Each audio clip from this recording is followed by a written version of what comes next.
Hello guys, 안녕, 마르크입니다. 그리고 농급생 오빠예요.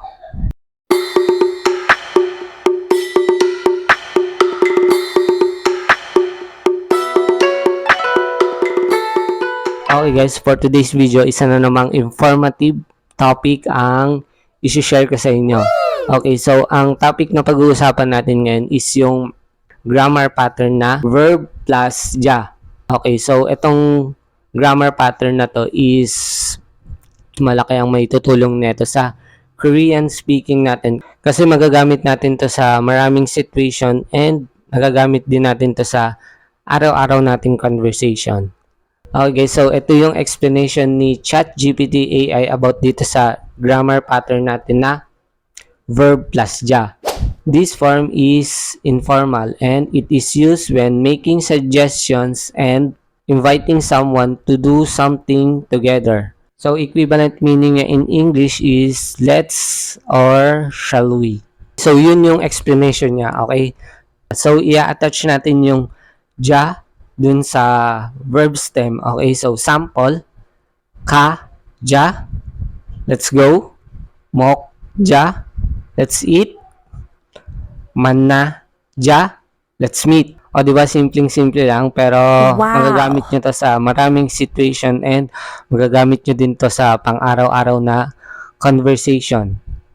Okay, so isa sa mga situation na pwede nyong paggamitan sa grammar pattern na to is halimbawa meron kayong dinidiskartehan na Koreana. Wow! Okay?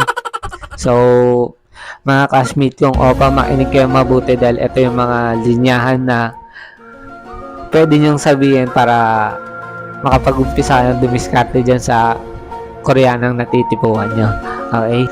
So, sabihin nyo lang is, Chiganiso, dito haru ka dyan.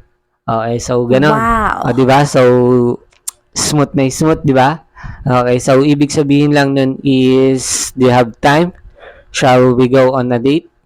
So, ngayon, sasagot naman si Koreana. Sasabihin niya, 네, 좋아.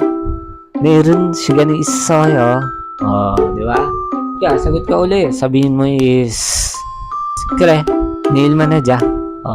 And then, sasagot uli yan si Koreana. Sasabihin niya, 그런데, 우리 어디로 갈 거예요? So, ngayon, ano nang isasagot, no? Okay, so, bahala ka na, diskarte mo na yan, okay? So, inumpisahan ko na, bahala ka na kung paano mo tatapusin yan, okay? Okay, so, sunod yung kailangan gawin is maghanap na kayo ng Koreanang didiskartehan nyo, syempre. Para naman magamit nyo yung mga tinuro ko sa inyo, di ba? Okay, so, good luck sa paghahanap nyo ng Koreanang didiskartehan nyo. So, that's it. That's all for today's video. So, see you next time. 그래서, 다음 시간에 봐요. 안녕. 바이.